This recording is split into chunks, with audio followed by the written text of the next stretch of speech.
natin? Dalawa. Anong pangalan? Idul Fitr at saka Idul Adha. Ahmed, kailan yung Idul Fitr? After Ramadan. Anong buwan? Anong buwan pagkatapos ng Ramadan? Ha? Ay, ano sa Islamic calendar? Ganun yung Islamic calendar natin.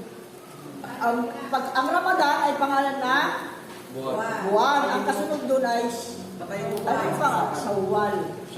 Tapos Dhul-Hijjah. Kaya ang Idul Fitr ay first day ng Shawwal. First day ng Shawwal. Pangalawang Eid ay Idul Adha. Kailan ang Idul Adha? Dhul-Hijjah. Okay, Dhul-Hijjah. Ikailang araw? 11? Oh. Ay? Opo, Elfas. 9? 11. 10 or 11? Isa lang araw yung ano? 11 kasi 10. Ang Arafah. Sige tayo ng ano. Basta ang Nakasulat sa ano? Tingnan niyo nakasulat dyan. Eid. Ang Idul Fitr, unang araw ng buwan ng Shawwal. Ang Idul Adha ay? Ikatin ng Dhul-Hijjah. Ikatin ng buwan ng Dhul-Hijjah. Ikatin.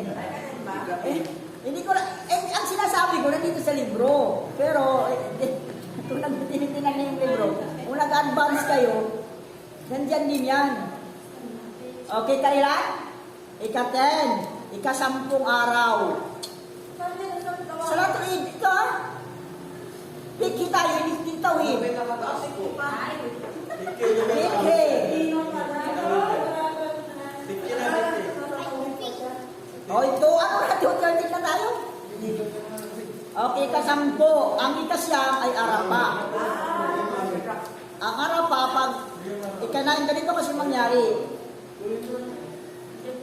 Pinaka-Hajj, pinakamahalaga din yung Arafah. Ika-9, 9 ng umaga, pupunta na sila sa Arafah. Ang Arafah, pangalan ng lugar. Parang, iwan ko kung may bundok kasi yun. Tapos bundok, tapos baba niya, yun lang ang Arafah. Yung mahalaga, dapat sa loob ng ika-9 na yun, dapat yung nag-Hajj ng doon, siksikan sila doon, sa Arafah. Mayroon yun yung lugar ng Arafah. Dapat nandoon ka. Mula umaga hanggang bago lumubog ang araw, aalis na kayo. Hindi kayo magsasala ng Maghrib doon sa Arafah. Pag alis nyo, pupunta kayo na Muzdalifah.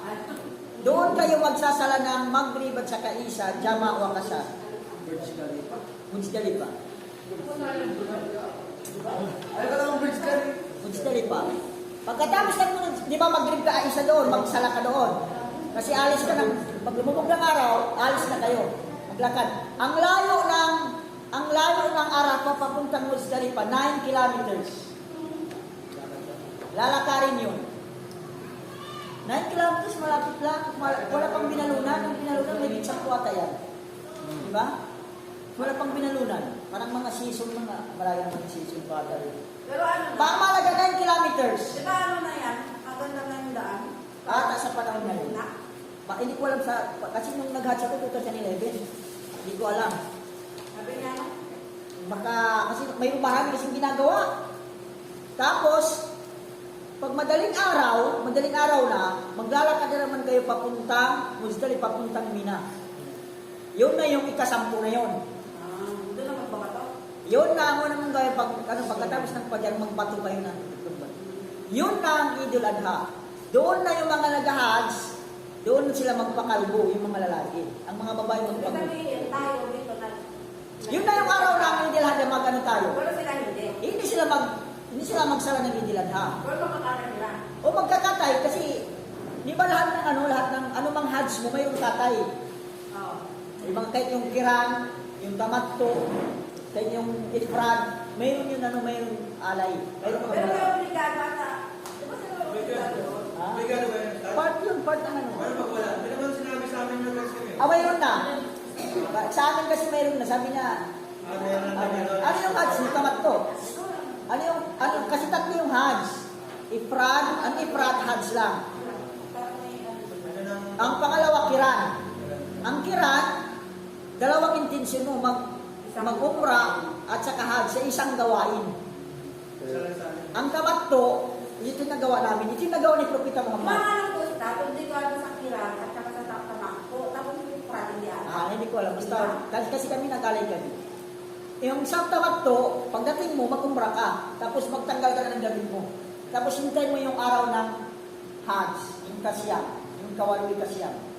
Saka mo gawin. Kasi kami posted galing lang ako kami din sa ano eh. Diretso kayo. Nagpunta na kami ng Jeddah. Labukan ito. May tanong dito, Star. Ano daw purpose ng pagbato sa Minang? Actually, ganito kasi, lahat ng anumang ginagawa natin ibadah, yun ang pinutos sa atin. Hindi natin gagawin yun kung walang utos natin sa ibadah. So, hindi na natin actually sa Islam, hindi na kailangan, bakit ka nagbabato? Part ng Hajj, part ng gawain ng Hajj. Kasi yung Hajj, mayroon siyang specific na gawain, natatanging mga gawain.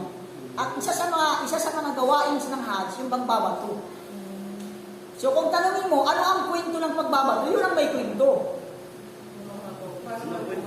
Yung kwento, bakit yun? Ang kwento ng nung panahon ni Ibrahim a.s.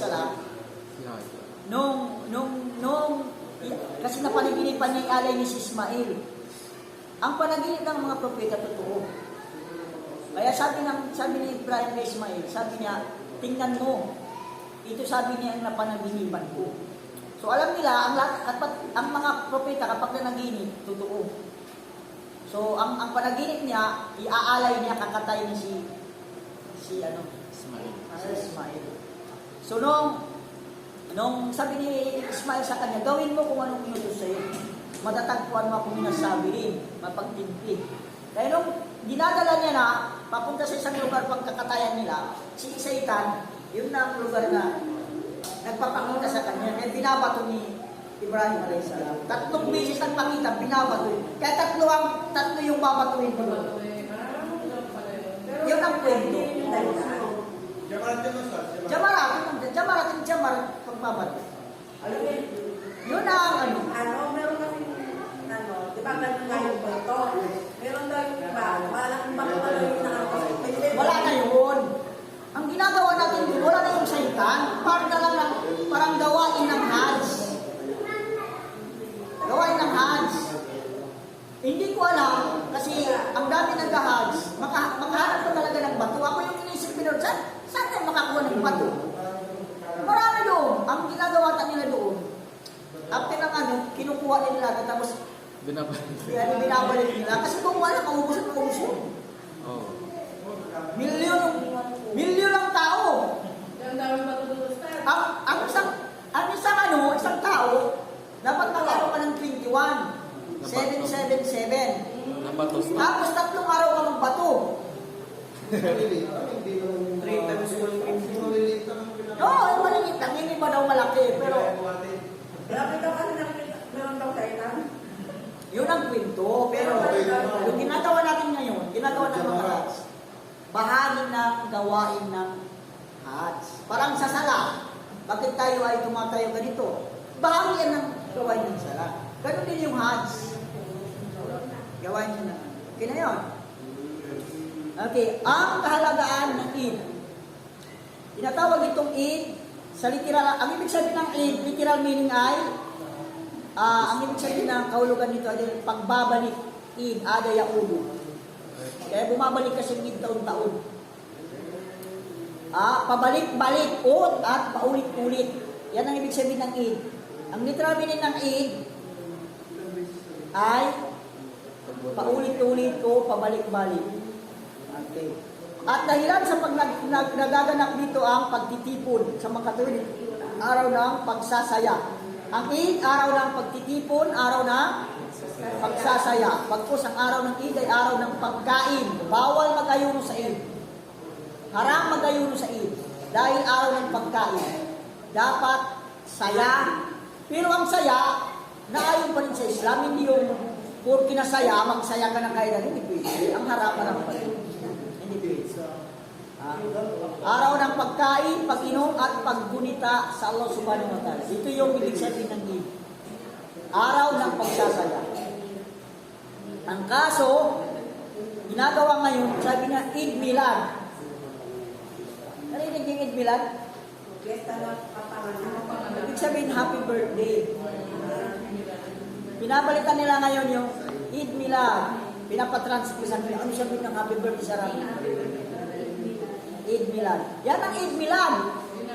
Kasi ang ibig sabihin ng Eid, ang ibig sabihin ng Eid, di ba yung Eid? Pagsasaya, pagdiriwang. Kaya nga pagkain, kaya nga ginagawa ng Eid Milad. Pagsasaya, kapag happy birthday, ibig sabihin, di ba pagsasaya sa araw ng kapanganakan? Parang itagalog natin yung Eid Milad. Okay, pero wala yun sa atin. Ang mayroon lang sa atin yung dalawa. Okay, next. Ang mga komisyon ng Salatul Eid. Una yung oras. Anong oras yung Salatul Eid? Pagkatapos ng Pagkatapos na. Kasi, pagkatapos sumikat ang araw, nakalagay dyan dito, Ahmed, nakalagay. Pagkatapos na sumikat ang araw sa, ang inano dito, isang oras kalahati pagkatapos ng Fajar.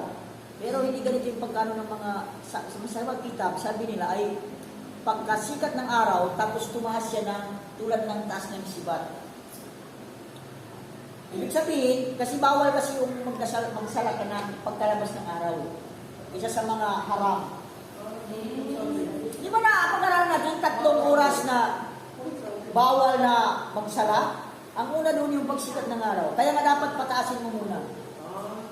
Tumaas siya muna. Kaya ang Eid, dapat tumaas, yung oras niya, tumaas mo na siya, tumaas mo na tulad ng hanggang siyempre bago magdumo. Okay, alam niyo na yung oras ng Eid. Ahmed, hindi yung bago pagkatapos ng sumikat ng araw. Tapos dapat tumaas pa siya na medyo mataas ng punti. Pangalawa, ang bilang ng raka'a. Ilang rakaat ang Eid? Salatul Eid, 2. Binubuo ng 2 rakaat, pinapalakas ang pagbasa. Kaya ito pinagawa natin. Ikita ninyo, maganda ito, pinag-aralan natin, nagagawa nyo na. Sabi mo, ito pala. Okay, pinapalakas ang pagbabasa. Tulad siya ng Jum'ah. Okay, next. Ito ay sinasagawa na walang adan at ikama. Walang mag-adan, walang mag-ikama. Tumayo lang. Di ba nakita niyo tatayo lang kayo, hindi magkamad pa dyan. Hindi tulad ng Salatul Jum'ah, may ikama. Ang Salatul Eid, walang ikama. Walang mag-adan, walang mag-ikama dyan. Di ba nakikita naman ninyo? Pangalawa, sa unang rakaat, anong takbir? Pagkatapos ng takbiratul ihram, di ba? Tumayo ka ng ganyan. Kung tayo mo ng ganyan, Allahu Akbar. Dagdagan mo pa ng 6. Allahu Akbar. 6. Allahu Akbar. Taas ng kamay. Allahu Akbar. Hindi ko matagal yan. Allahu Akbar. Allahu Akbar. Ito. 6, ikapito yung unang takbir mo. Sa pangalawa, 5. Ikapito yun. Kay 6. Wala bang binabanggit ang Sabi nila, walang specific na babanggitin dito. Pero ang ano dito, anumang zikir. Kaya nga, pwede yung subhanallah, walhamdulillah, la ilaha illallah, Allahu akbar, tapos Allahu akbar. So, kung wala, okay lang. Kung wala kong babanggitin sa pagitan, okay lang. Wala namang problema. Okay. Okay na yun, ang unang takbir. Yun ang sinasabi lang na sa unang raka'a yung takbir pagkatapos ng takbiratul ihram. Sa ikalawang raka'a 5 takbir pagkatapos ng takbir mula sa, di ba galing ka sa sujud? Okay, tatayo ka. Pangalawang raka'a mo, di ba? Allahu Akbar. Magdagdag ka na naman ng 5 bago magbasa ka na Fatiha. Okay, nakita ninyo. Binubuo ito ng 2 khutbah. Okay, yung Jum'ah at Eid parehas. 2 khutbah. Nakikita naman ninyo. Okay, kung wala ito, hindi pwede magsala ng Eid. Yung magsala ka lang ng Eid, walang sala, walang open, wala, hindi pwede kayo mga Pwede po magsala ng sa bahay. tapusin muna natin kung saan pa yung ano. Ang Eid, fardu kifaya. Ibig sabihin dapat may gagawa. Hindi siya fardu ayn. Fardu kifaya. Ibig sabihin, sapat na kung mayroong nagsala. Sa isang lugar, kung may nagsara ng Eid, okay na yan. Sa mga makmum, tulad natin, hindi kayo imam, sunna muakkada. Sunna lang sa inyo. Sunna. Kahit hindi, okay lang na hindi ka ulan. Hindi obligado yung pagsal ng Idul Fitr, hindi obligado. Sunna sa mga makmum, obligado sa imam. Imam, kasi sila yung maglilid. Okay? Obligado sa mga imam. Kasi paano kipaya, kapag mayroon na gumawa, ay sapat na yun. Kaya, sunna yun. Pero, kahit sunna mo ka na. Hindi mo pwede sabi mo ay, pero kung sakasakali hindi mo magawa, wala kang kasalanan. Okay, mga mustahab, ano yung magandang gawin kapag sa Eid? Una, maligo. Sunna maligo. Kung halimbawa, hindi ka maligo, okay lang naman. Basta wala. Pero wag lang yung maamoy ka. Sunna maligo. Pangalawa, sunna ang kumain ng tamar. Sa Idul Fitr, sunna kumain. Sa Idul Adha, sunna hindi kumain. Hindi kumain after na dasal or before na. Di, yung bago magdasal, ang Idul Fitr, sunna kumain ka ng tamar. Bago ka pumunta ng sala. Yun ang sunna. Kumain ka ng dates, dito nakalagay dates. Kasi pagkain naman ng ano, paano tayo, hindi naman na lahat ng ano, may dates tayo. Ay, mahalaga yun, sunna kumain. Sunna kumain. Ang Idul Adha, sunna hindi kumain. Ang kakainin mo, una mong kainin sa Idul Adha, yung kinatay, yung ginalay mo. Kaya ang mga teknik dyan, ang anuhin mo, pagkatay mo, iluto mo agad yung atay. Atay, di ba madaling ano lutuin?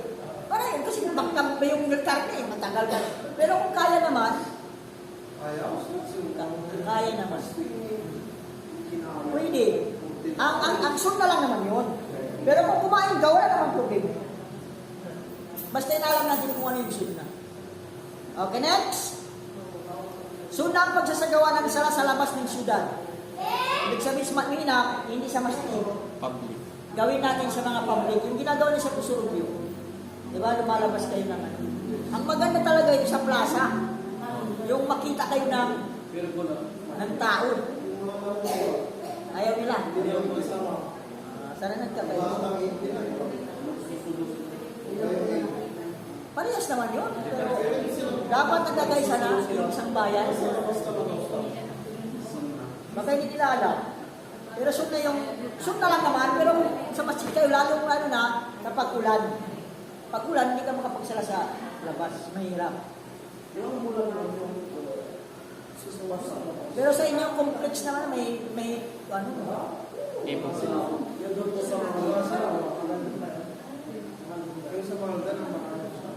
doon. Yung ganun maganda, as open, nakikita kayo ng ano. May makita ba ng tao, makita ay, holiday pa naman ito. Ay, bakit holiday ito pala yun?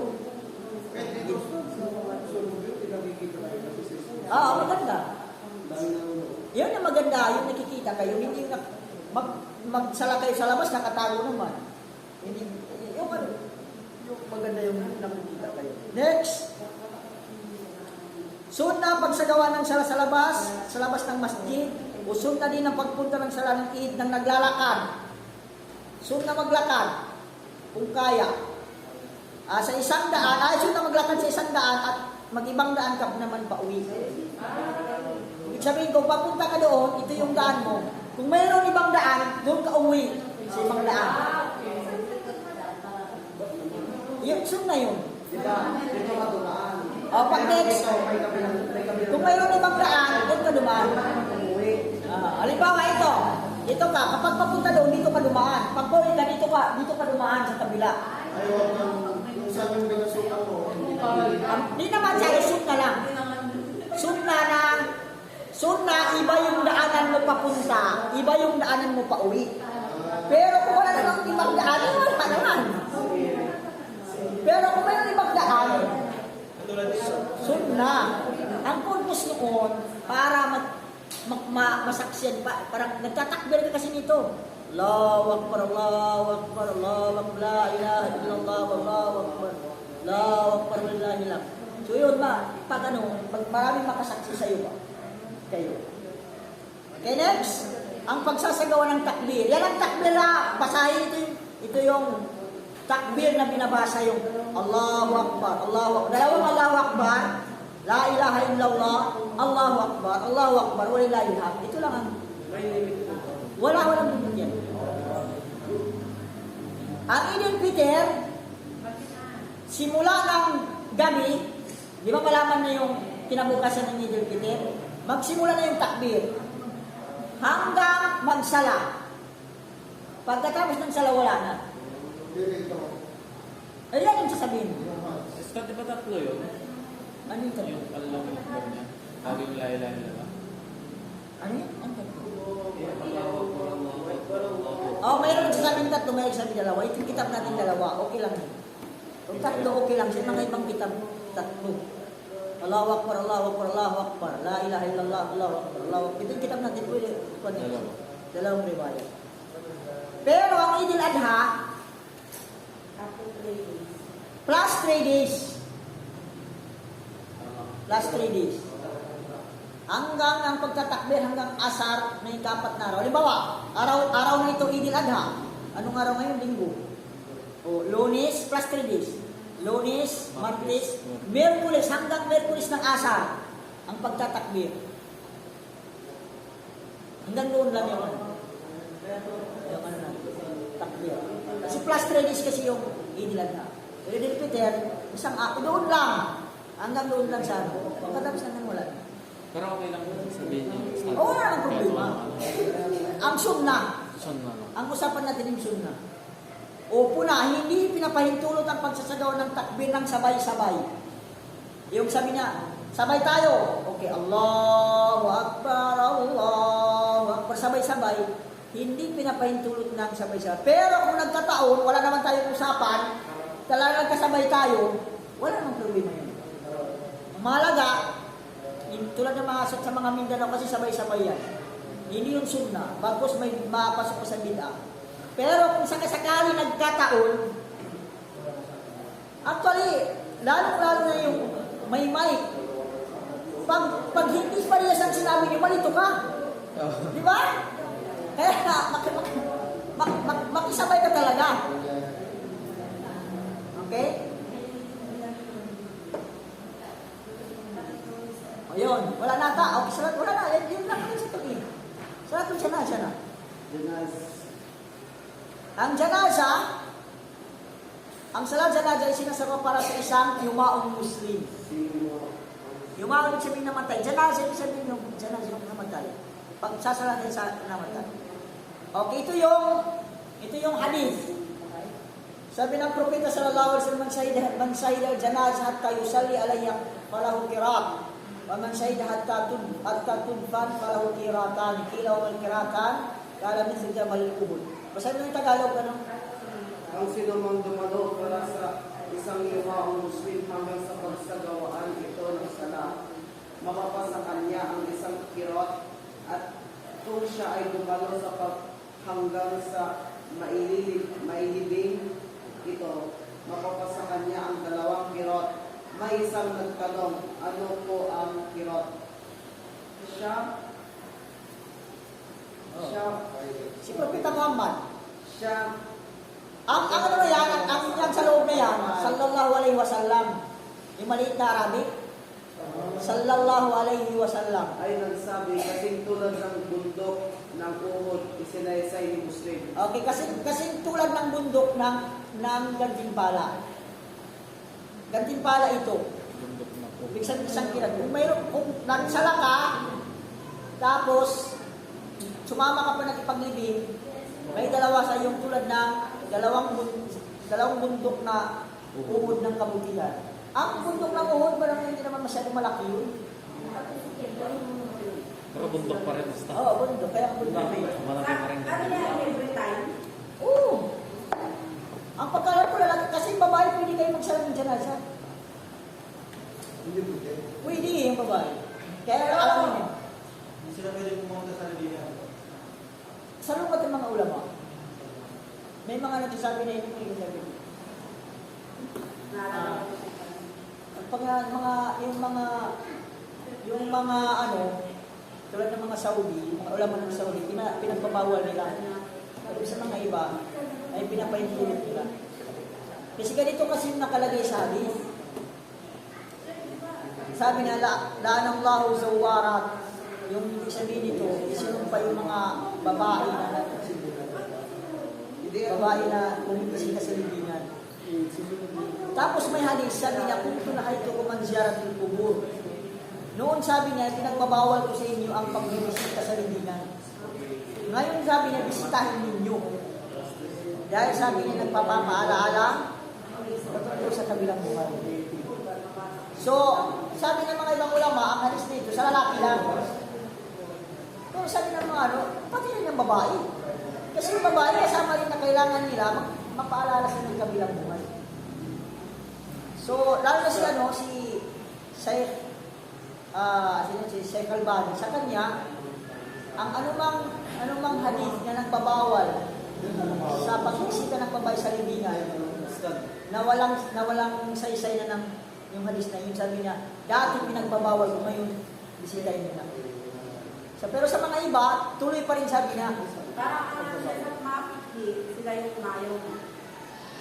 Yung mga piti, yung mga paka. Ang mga puka sa kanila ay umaayaw. Pero sa mga muhandis, kasi Kalbani, sabi niya sa kanya na nawala ng bisa yung lahat ng pagbabawal. Lalo na yung babae, kailangan din nila maalala yung kabilang buhay. Wala nang higit yung magpapaala sa kabilang buhay, yung pagbisita sa libingan. Pero may kondisyon. May kondisyon yung hindi ka hindi maghalo ang lalaki babae. Hindi yung yak. Alam mo kasi babae, lalo lang mahal sa buhay yung namatay. Makikita mo hindi nila kayang pigilan yung sarili nila. Pag namatay yung asawa, tata, yung nanay, yung mahal sa buhay, di ba makita nila, kaya yung kanya, sabi na, yung kaya, tinulak siya sa loob ng libingan, ayaw rin niya. Ayaw rin sumama. Kaya nga, wala yan. Sana tayo. Okay. Ang pamamaraan ng pagsagot sa lahat dyan na, ganito lang. Nakapagsala ka na dyan na, hindi pa? Okay. Alam mo na kung paano. Ito. Pag-aralan natin, maganda yung napag-aralan. Una, ilagay ang imam Muslim sa pagitan ng imam at ang kibla. Kaya nga, kibla, janaza, tapos imam. Tapos imam sa likod. Tatayo ang imam sa tapat ng ulo ng lalaking patay at sa tapat ng baywang ng babaeng patay. Kapag ang patay na lalaki, sa tapat na ulo. Kapag babae ang namatay, ay sa baywang. Paano kapag dalawa yung patay, lalaki at babae?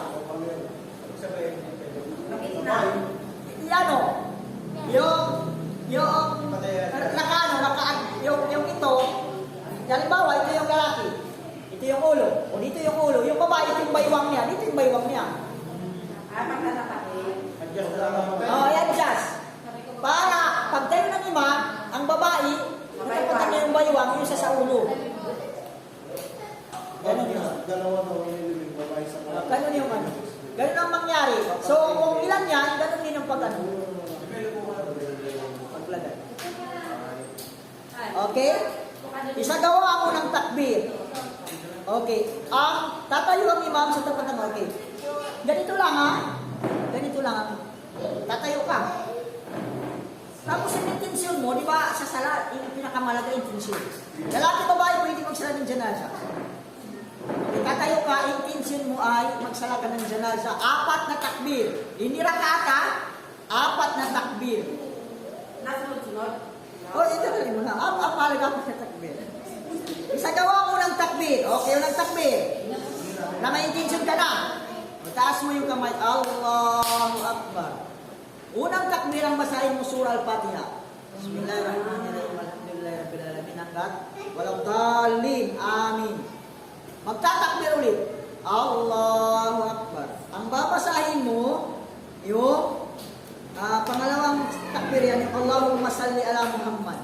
wa ala ali Muhammad. Yung sinatawag salatul Ibrahimiyya. Kama sallaita ala Ibrahim wa ala Ibrahim. Yung tayat.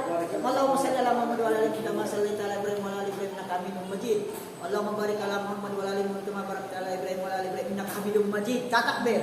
Allahu Akbar. Okay. Mayroong panalangin. Ito yung dua sa patay. Allahumma gfir lahu warhamhu. Kapag lalaki, kapag babae, Allahumma gfir laha warhamha.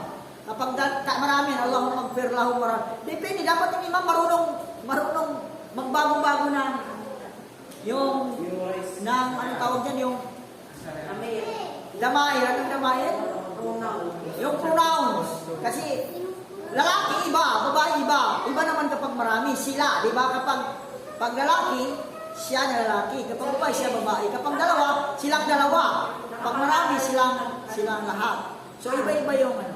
Ang marunong dito, imam. So, kayo, bihira naman yung marami. Kadalasan, isa-isa lang. Dito sa atin, isa-isa lang. Kung kung wala kayong hindi nyo memorize yung ano ito, pwede din Allahumma gfir laha warhamha kapag babae. Kapag lalaki, Allahumma gfir lahu warhamhu. Pero kung memorize nyo yung pinakmahaba, ako mas mainam. Yun lang. Yung gano'n lang. Kung hindi nyo memorize yung ano. Pero kung memorize nyo, Allahumma gfir lahu warhamhu wa'afi wa'afan wa'afkin nuzulahu wa'wasi mudukhala wa'ksilu bilmahi wa'stran walbaran wa'naq'i minal khataya kama yunaqtasabu abyadu minad danas Pwede mo kung basahin. Pwede. Magaan. Pwede mo basahin. Ang gawin ninyo, kapag may cellphone, screenshot nyo na. Allahumma gfir lahu warhamhu. Ay, pati yung makmum. Oo, parehas. Parehas yung siya naman. Pagkatapos, tatakbir, Allahu Akbar. Pag-apat na, hihinto ng saglit, tapos sasalam. Ang salam, assalamualaikum.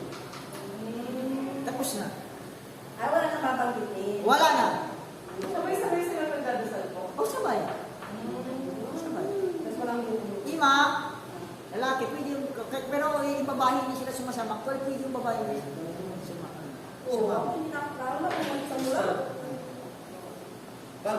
Pag babae po ba namatay, ano sa harap ng babae? Ay, hindi, lalaki pa rin yung mag-imam. Hindi, yung pupunta daw sa harap. Sa harap na ano? Yung parang nag-paper-form po namin sa lagyan ng sa Oo. harap. Ang ibig sabihin, yung babae po ba, babae din yung pupunta sa harap na mga nakalinya. Ay, hindi, lalaki. Ang magsasala lalaki. Ganun pa rin, lalaki, imam, lalaki. Tapos, sa likod pa rin yung babae. Baka sabi niya, kung babae lang nung mag-pray, wala. Ay, hindi. Lalaki pa rin ang magsasala. Kahit wala nang pray. Babae, optional lang ang babae. Yan lang sila. Ang parang ipaya kasi yung dito.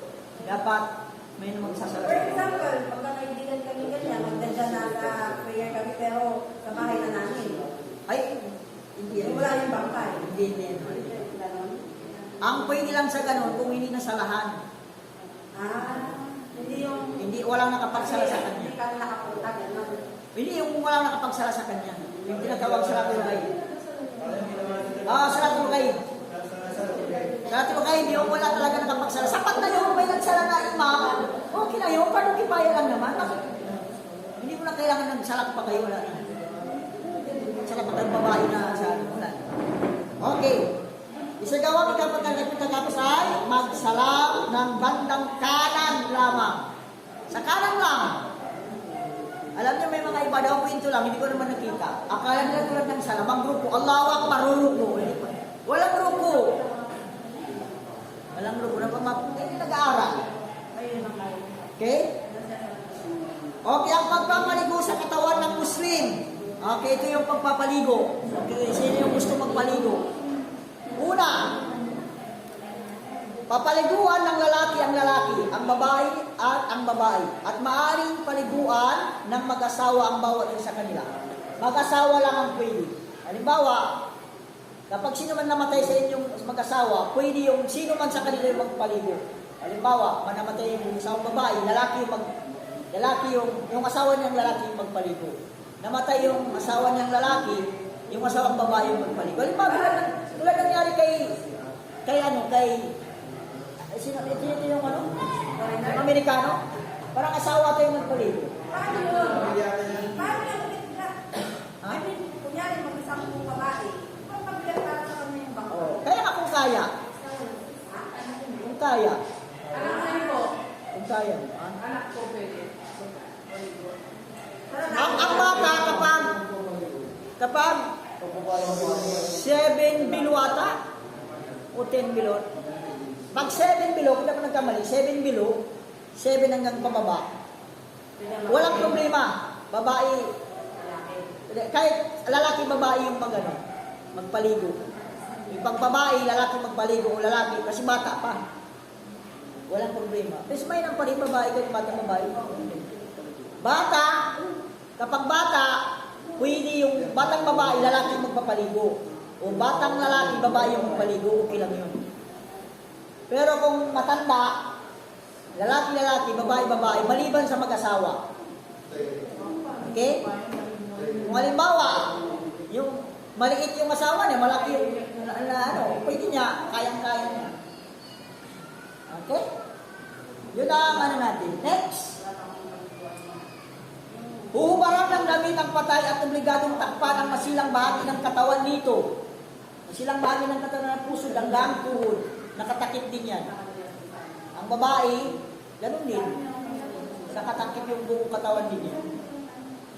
Babae, ganun. So, yun. Nakatakip yun.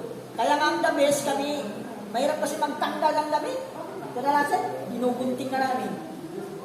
Diba? Yung damit niya. Guntingin na. Wala namang susuot. Kahit yung mga anak natin, hindi naman susuot. Ha? Okay, next. Itataas ng konti ang likod at pipisilin ng banayan ang tiyan nito para maalis ang lahat ng dumi. Ito yung ano? Yung ito halimbawa ito yung walang teddy bear. Halimbawa ito na. Halimbawa ito yung bangkay. Itataas sabi niya ng banal. Tapos ganito lang. Pag nakataas, ano mo yung tiyan para lumabas ang dumi. Kaya mas nakakasawa, mahirap yung ganyan, no? Depende. Yung magkatukaw. Kung maliit lang yung kuha, kung maliit lang yung ano niya, kayang-kaya. Oo, ako hindi mo ako kaya. Mabigat. Yun ang ano. Kaya ano na lang, babae sa babae, okay lang. Tapos, ang una yan, para lalabas.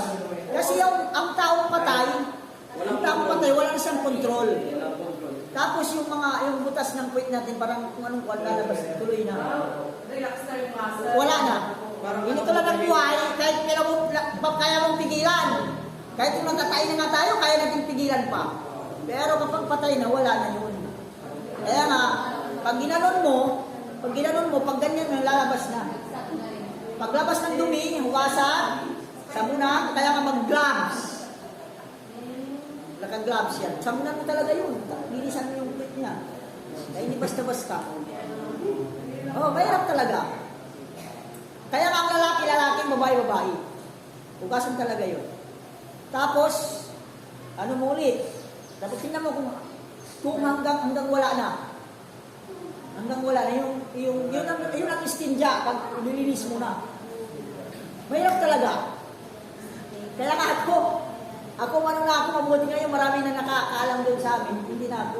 Pero nung panahon, talaga walang no choice. Lahat yung nagdaanan na yan.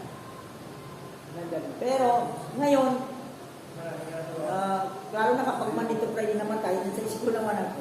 Paano po yung stretch yung halimbawa na disgrasya, tapos ang daming dugo, wasak-wasak yung katawan? Ano pa rin, palikuan, ang lahat ng mga tumatagas, pwede naman, Yung tanggal na yung paa, hindi mo yung ibalik mo rin yun. Kaya ano pa rin, hindi naman, ano mo na lang doon. Tapos babalutin naman. Hindi, kung kaya pang ugasan, ang wisik-wisik na lang, kung hindi na pwede. Halimbawa yung bulok na. Wala na yun. Hindi mo na kahit wisik-wisikan, hindi na, durog na. Pagka binasa mo yun, lalong takalat yung mundo. Ginawa nila doon, di ba may higaan na yung mga kumot. Nilagay nila sa bag yung... Di ba rin yung sa dito pasta? Hindi ko alam kung labas ko lang. Body bag. Yung parang ginagamit sa patay. Body bag. Body bag. Baba, di ba? Kulay black. Ayun, tapos sinipper. Yung maamoy lang, tapos niwisita nila na patanggal ng amoy. Ang kaso kahit pinanggalan, kami yung nasa ano yung 300. Kung tumatakbo, wala. Kasi, di ba yung 300 dito, tatlo kami dito kami tatlo. Tapos dito si nilagay namin. Ang kaso, kapag huminto, mangangamoy pa rin. Ay, nakamusto. O, supra! Wala na nga durog na. 300 ang Tapos yung may durog na. Yun ang inano ninyo. Dapat hindi na mangyari ito ulit. Bilang aral na dapat yung mga Muslim na. Kaya nga ito yung dahilan, hindi ka nais-nais ang matulog mag-isa. Hindi ka nais-nais. Sa Islam ang rules, yung hukom, hatol, sa matulog kang mag-isa, hindi ka nais-nais. Hindi nararapat. Kasi ito yung isa sa mga dahilan. Kapag may nangyari sa'yo, wala kang kapagsabi, mabulok ka sa katamalaman. Yung umamoy na saka, ang kaso kasi walang kapitbahay. pag hinila rin, parang Wala na. Huwag na mag-usapan. Dito na tayo. Maalala ko pa. Okay. Ganon, okay. Next, dapat gumamit ng maraming tubig habang naglilinis. Kaya busin ng busin. Aalisin ang mga maruming bagay sa ibang parte ng kanyang katawan sa pamagitan ng paggamit ng guantes. Guantes naman yan. Gloves. So, sa amin yung gloves. Imagine, tingnan mo yung hanggat wala. Tapos yung mga ano. Actually, mayroon dun sa amin dinala dun yung sunog. Maamoy rin kapag sunog. Basta-basta kayo Nasunog. Parang binuhusan ng gasolina. Tapos sinunog yung bago na sunog. Tapos, inila sa ospital. Ilang araw pa sa ospital, saka namatay. May din nadala sa amin. Maamoy rin yung mga ganun pala. Mabuti hindi ako naka... Ha? Sino pong nagpaligo? Sila mga kasama ko doon. Hindi na ako. Matagal na ako hindi nagpapaligo. Daytime na start. Kasi, ano na kasi, mahirap mahirap sa mata. Mahirap matanggal sa mata. Paano yung boss, that's halimbawa may namatay, ano yung mga dapat i-prepare sa hardcore? Ayun. Kan lang kasi, paliguan, balutin, kasalin yung inibig. Kailangan din bayaran yung mga... Depende kung may kaya ka. Papakainin mo yung mga makikilibay, gano'n.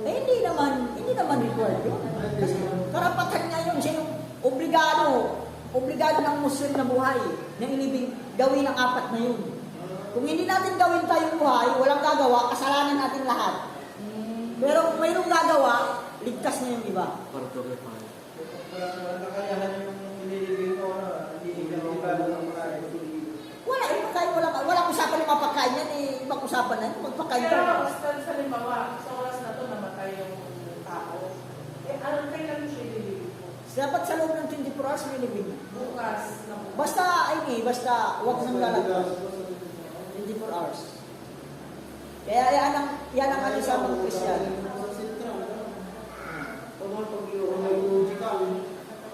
Ha? Di ba pag picture ustas, di ba gagaling mo sa mga? Wala. May karapatan. Necro. Wala. Necrobiological. May mga autopsy. Wala. Maraming namamatay na Muslim. Kahit yung mga pulis, ang nililibing.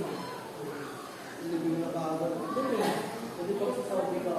Yun ang ano, libing agad. Next. Isasagawa ang udo para sa kanya. Ibig sabihin, tapos na nilinisan, tapos talaga, tapos yung uli ablusinan mo. Oo, mauna yung kanan, ganito kaliwa. Tapos, Hindi na paliliguan. Ha? Hindi na paliliguan. hindi pagkatapos na lahat. Hindi, siyempre pag napanuhay. Naukay, nilinisan na, tapos paliguan mo, kanan, tapos kaliwa, sabunan. Tapos, pangatlong bisis yun. Tapos, saka mo ablusinan. Ako inablo siya ng mustard no, nagmumog. Tapos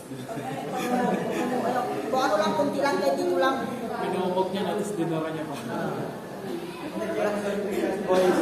Boy pala. Isagawa ang ulo para sa kanya. Una, hugasan ng ng bahagi.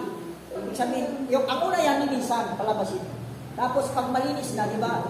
Kung wala naglalabas, anuhan mo na yung, hugasan mo muna, sabunan yung kanan. Buhusan ng tubig, sabunan. Tapos, Hugasan. Tapos kaliwa na naman. Sabunan. Tapos hugasan. 3 beses. Pag matapos na, ablusyon. Pagkatapos sa puso, isa na. Habang pinaparan. Ayan na. Punasan. Punasan ng tuwalya. Kasi hindi pwede diretso sa ano. Mababasa yun. Nakapapasa Yung sa basta pagbabayos na pababuhan. Hindi. Ang isang beses na pagpaligo sa katawan ng imo ay obligado. Obligado yung isa, 3 beses sunna.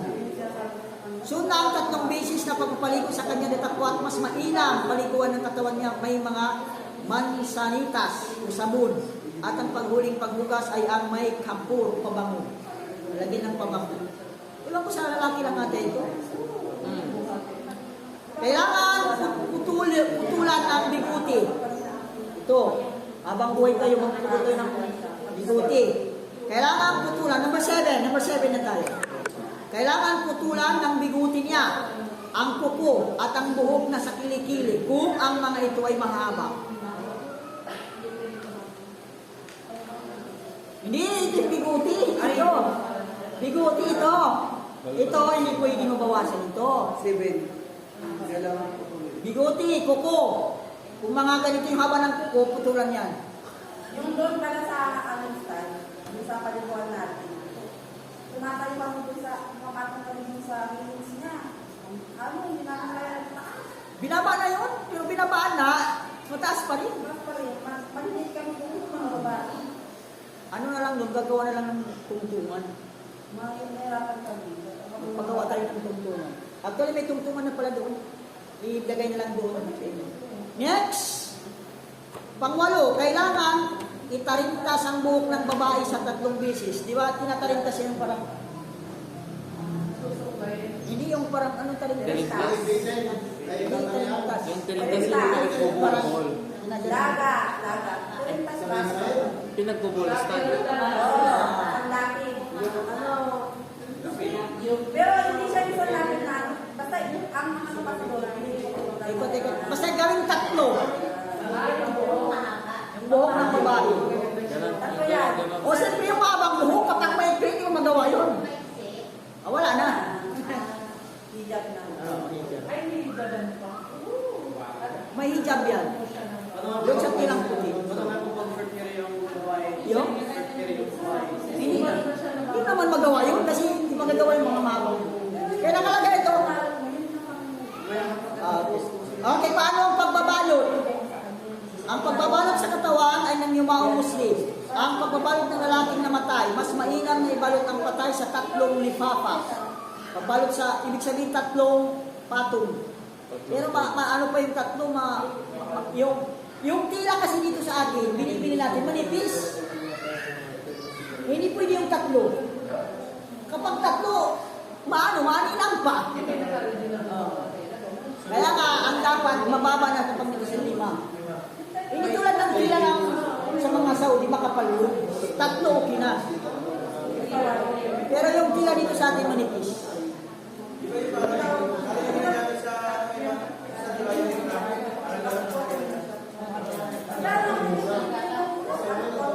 Ha? Anong kailan yung dito? Tito mo na ka? Dito. Tito mo ba yan? Hindi ko alam, basta pinagawin namin doon. Ito yung Gina Brot. Gina Cruz ba yun? Basta yun? Ang ginakol na hindi. Ano siya? Ang tagos maiksi. 30 by 30 lang yun. Ang tito, malakad. Ay, hindi ko alam. Basta ang bili ko ng isang rolyo, 2.7 ang tanong. Kung gusto mo magsalita. Hindi ko alam anong pera yun. Kasi rolyo akong bibili. Gina Brot, nakita ko nung nadala mo kayo. Parang Gina Brot. Yun. Gina Brot yun. Gina Cruz yun. Ayun, Gina Cruz. Manipis, no? Hindi pwede yung 3 doon na hindi lang. Ang ginagawa namin 5. Kapag babae, 7. Tapos, pinapatungan namin sa ibabaw ng dikulor para hindi talaga maninang. Hindi ko alam, yata dito. Pag ano, pag Gina sa Cruz. lalaki 3, sa babae 5. 5, mas mainam para hindi talaga. Tapos, Pero hindi kasama yung damit doon? O kasama na yung hindi damit? kasama. Iba yung hijab niya, iba pa yung, di ba meron pa Paano yung, yung sa babae ng ano? Pag sa babae, start nakadamit 3, pa. 4. Tapos may ano pa sila hijab. Ganon. Hijab lang. Ay, susutan mo ba ng hijab yung pagay? Kung hijab, pandas, basta yung tela na yung Wala ko ano naman ako.